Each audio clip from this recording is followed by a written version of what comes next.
House's Oval Office and in 47 years. And of course, during talks with U.S. President Barack Obama, he urged the president of Myanmar to take steps to halt violence against Muslims in his country and move ahead with economic and political reforms.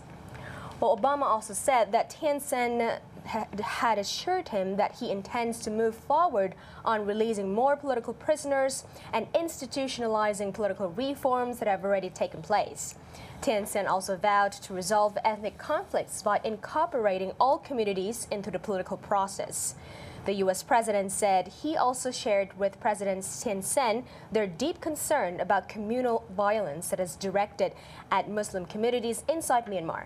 The displacement of people, the violence directed towards them needs to stop.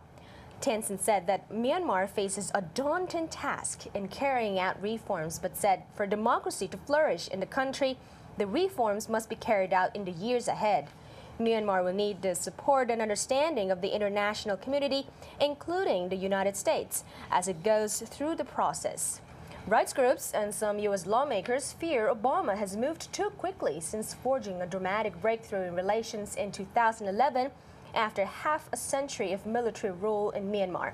Ethnic or sectarian violence, particularly in the western state of Rakhine, has worsened, leaving more than 200 people dead since Washington started easing sanctions. And there have been founded that apartheid-like policies segregating minority Muslims in prison-like ghettos are common there. Next up is an interview we had last night with a regional veteran journalist on this matter of the visit of President Thein Sein, and there was also speculation that is related to the expansion of Yangon's international airport. Let's take a look. Jagan, how do you take the Myanmar's president's visit to the U.S.? Is this more of an advantage to Obama or to Thein Sein? Oh, there's no question that this is an advantage to Thein Sein. I mean, I think Obama will be pleased and he'll find it as a vindication of the White House's policy. But there's no doubt that Thein Sein, since he came to power in March 2011, the glittering prize was to have a state visit to Washington and to have the approval of the American administration on their reform process. There's no question that Thein Sein has much more to gain from this than Obama. Now, are there any implications we can draw on from Thein Sein's visit to the White House this time to the expansion of Yangon's international airport project? Because there are other bidders such as South Korea, China, Japan who wants to join in. So do you think that Myanmar's visit to the U.S. this time will make them lean more to the U.S. companies to join the bid? Oh, I think I've no doubt that the government is very keen to have American businesses bidding for infrastructure projects like the airport. They want to see American businesses return to Burma in a very big way. They know that American businesses have fairly strident rules that they have to operate with. They cannot be involved in under-the-table payments, and they have to be scrupulous in terms of accountability and transparency. So the government isn't going to be able to give them a sort of a nod and a wink, but they are going to be in a position to say that the situation with foreign investment now is different from what it was before. The new committee that looks into investment, the Myanmar Investment Committee, has been revamped. There's a new chairman, and I think Thein Sein will be telling both the White House and American businesses that actually Burma is open for business and that it's going to be a level playing field for Western companies. Right. Human rights advocates say that Obama's invitation is taking pressure off Myanmar to address internal community of violence, to which security forces allegedly turned a blind eye. Would this issue remain a hurdle for Myanmar to, in terms of pushing up trade with Western countries, in your opinion? Well, I think there are two things. I think, first of all, I don't believe that Western businesses are really all that interested in the human rights situation in the country. They are concerned about violence. They are concerned about stability. So the recent violence between the Muslims and the Buddhists will certainly make some businesses skeptical. But there's no doubt that politically this is a thorny thing for the Obama administration, because they've been pushing the human rights card very strongly, and the kinds of things that are being allowed to go on unstopped in Burma, particularly in Arakan with the Rohingyas, the fighting in Kachin State. These are things that the American government finds unpalatable, and will certainly be taking it up with Thein Sein when he's in Washington.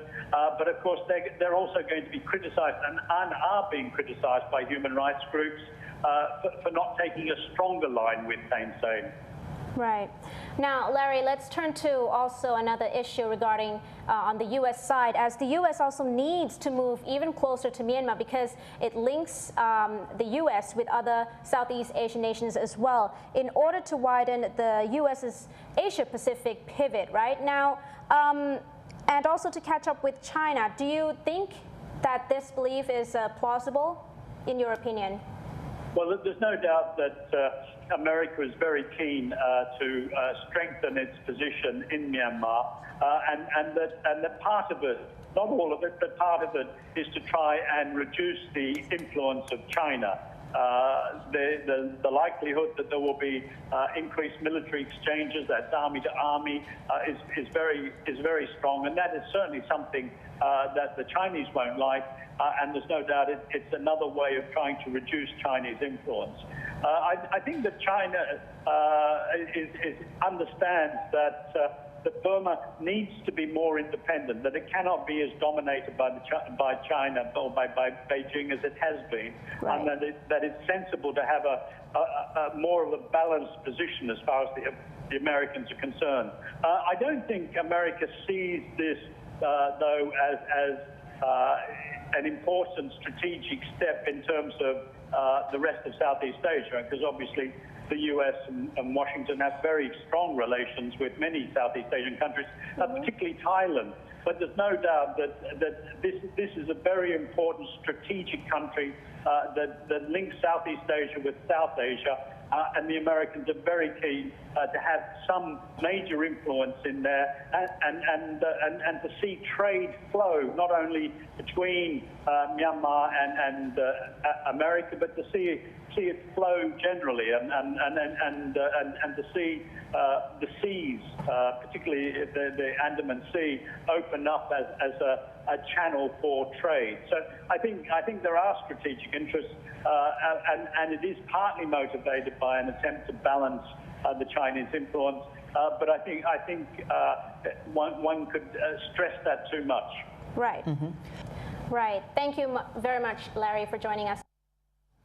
The second Asia Water Pacific Summit that is taking place in Chiang Mai, Thailand, ended yesterday with critics aiming to address the Thai government's $12 billion water management plan. Academics and policymakers said the flood program was expensive and unsound. They said plan does not factor in environmental or health impact assessments on flood-prone areas, consequently violating Thailand's constitution. Thailand's Science and Technology Minister Prapasorn Surasawadi has hit back at the critics, referring to them as garbage. Well, back in 2011, after Thailand's worst floods in half a century, the government drafted a massive $11.8 billion plan to manage water resources. The government said the comprehensive plan will bolster private sector confidence after devastating floods in 2011 cost companies billions of dollars. But others disagree, saying there needs to be much more local consultation and people's participation before moving ahead. But critics said the plan could irreversibly change vast areas of Thai farmland. For example, Secretary General of the Sub Nakasatian Foundation, Sasin Chalermlab, he said water management is a massive undertaking, Kunwina. Since we are talking about the alteration of the biodiversity in a vast area of the central plain of Thailand, geographically speaking, which has been transformed into natural fields to urban areas without any guidance. So the Thai government said assessments are being done along with the bidding and planning rather than before the start of the projects, as is standard practice. Well, elections in Cambodia is coming up in July, and about 2,000 Cambodian opposition members took to the streets in Phnom Penh to appeal for the help of the United Nations and the European Union to ensure a free and fair election. Opposition has taken to the streets of the Cambodian capital to demand election reforms and the return of their leader in exile, Sam Rainsy, to contest polls on July 28th. The demonstrators from the recently formed Cambodian National Rescue Party, or the CNRP, marched with posters that read, "Change the National Election Committee," and "No Sam Rainsy, no free and fair election." Deputy head of the CNRP, Kem Sokha, told reporters, "We are also demanding that Sam Rainsy be allowed to fight in the election." Prime Minister Hun Sen has led the country since 1985, and Rainsy, his main challenger, is barred from running in the polls due to a string of convictions that the opposition says are politically motivated. Rainsy, who lives in exile in France to avoid prison, faces 11 years in jail if he returns after he was convicted in absentia for charges that included publishing a false map of the border with Vietnam. Hun Sen recently said he would step down as prime minister when he returns 74, having previously said he would serve until 90. The strongman premier has warned that Cambodia risks a return to war if the opposition wins due to Rainsy's vow to prosecute members of the government for the alleged roles in the Khmer Rouge's reign of terror in the late 1970s. Finally, Kunrina, Indonesian government has a new finance minister as the president, Susilo Bambang Yudhoyono, named the country's investment chief as the new finance minister, putting him in charge of the largest Southeast Asian economy in time of major challenges. Chatib Basi, who is taking on the role ahead of elections in 2014, replaces Hatta Rajasa, who was stand-in finance minister for a few weeks after the previous incumbent left amid growing complaints about his reformist agenda. The 47-year-old takes up the job as economic growth slows, the rupiah remains weak, the current account deficit widens, and the government is poised to take the politically sensitive step of hiking fuel prices. Announcing Bazi's appointment, Yudhoyono praised him as a distinguished economist whose time at the helm of the country's investment board coincided with a surge of foreign money into Indonesia. Foreign companies have been flocking to the country of 240 million people, attracted by surging domestic consumption. Basi, who has a doctorate in economics, said Yudhoyono had asked him to maintain a prudent approach to fiscal policy and focus on job creation. The new finance minister said the creation of new jobs is important because we have quoted the new finance minister that we have economic growth, but it does not improve the welfare of the people. Then the benefits of growth haven't been fully felt. Well, one of his major challenges will be to reduce the impact of the fuel hike, which is expected to affect millions of the country's poorest through more costly petrol and higher inflation. So far, the Philippines has only one wind power plant, and it plans to build 3 more. Come back for that story after the break.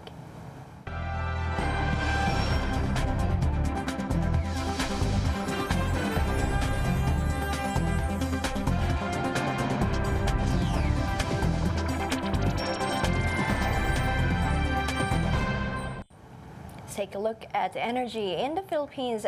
It has approved 3 wind farm projects to generate 208 megawatts, enough to power about more than 40,000 middle-class homes, and energy officials said.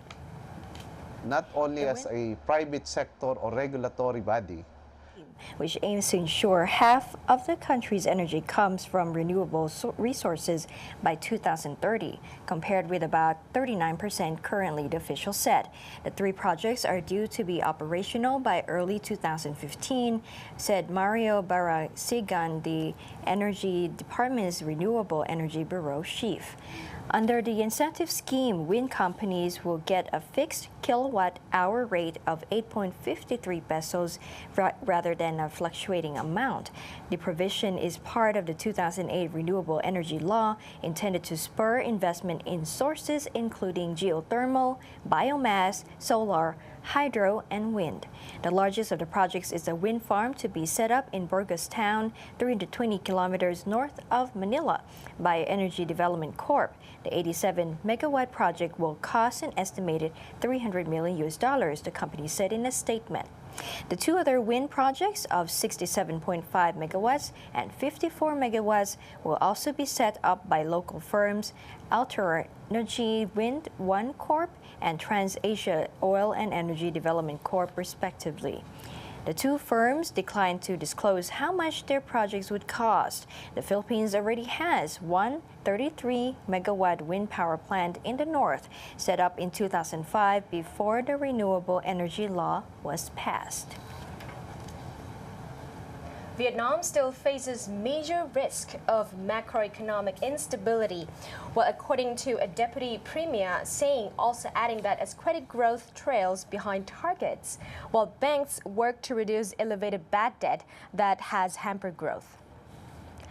While Vietnam is targeting a 12% expansion in credit this year, local businesses are facing difficulties getting loans.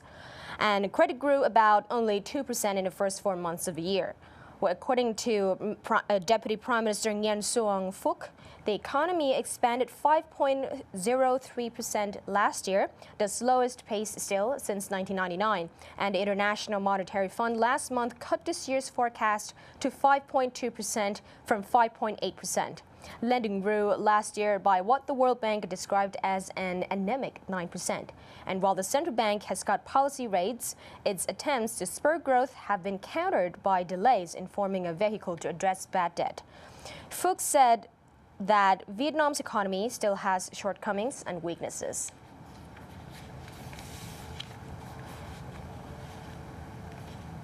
Well Within brings you to a natural medicinal center called Balavi. Take a look.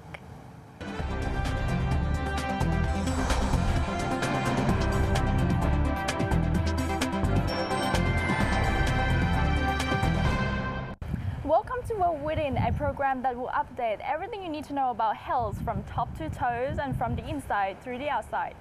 For today's program, I am at Ballavi Natural Medicinal Center.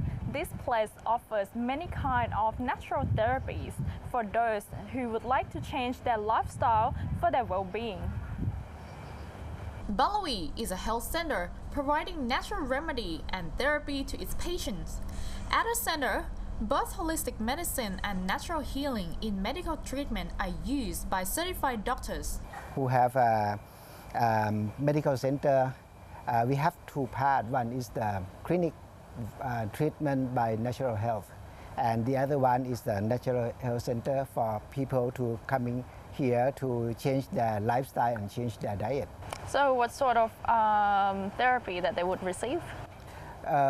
Normally, if anyone got some disease like degenerative disease, obesity, hypercholesterolemia, diabetes, or even sleeplessness, overstressful, and even those diabetes or even allergy, they may come here because of they are getting bored of taking just only drug. Medicines, normal medicine. Yeah, so they come here, and at the OPD, we choose the way to treat them. Like we may treat them to, we call this diet counseling, change their diet. People who come here will be categorized as outpatients. They can ask for any kind of counseling from the doctors at the center. For those who wish to receive their treatment, the center offers a package of 5 and 10 days of natural health courses each month. Someone who cannot change their lifestyle, we have a center here so that they can come here for 10 days course of treatment. This 10-day course, we utilize many kinds of treatment as a holistic approach. Like early morning at 7, we may teach them to do Qigong. Qigong is a Chinese way of body and mind connectedness exercise and getting the Qi or power from nature into himself. The second one, we may lead them to do meditation or doing what so called awareness practice to calm down the mind, to de-stress, let's say. And after the specific kind of diet we can advise for them, then we give lecture on natural health, because we know that everyone who got a degenerative disease usually because of they don't know how to eat, how to lead their lifestyle. So we give lecture, change their mind. So what do and don'ts? Yeah, yeah. And then we may do acupuncture, we may do massage. In the afternoon, we do what's so called hydroaerobic. This is a very important one of hydrotherapy, hydroaerobic. After that, we do solar bathing or sun bathing and sauna. And this class may finish at 5 p.m. Before receiving the treatment, people who came here would have their health checked by doctors. This also applies to suitable meals during their 10 days course.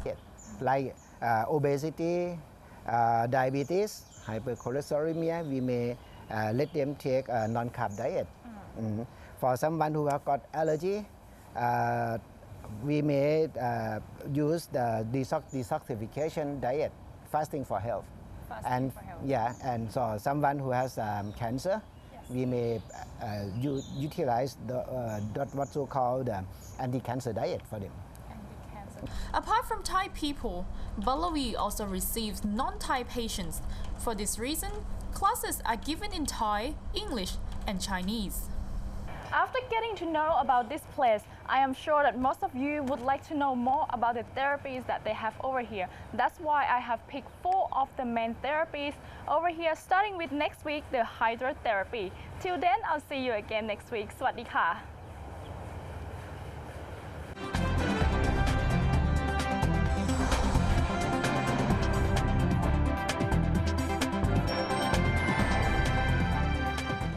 That's it for today's edition of Good Morning ASEAN. We'll see you again, same time, same place, same channel. Thank you so much for joining us. I'm Weena Tongprasit. And I'm Hatsurang Desha Putarang Si. สวัสดีค่ะ สวัสดีค่ะ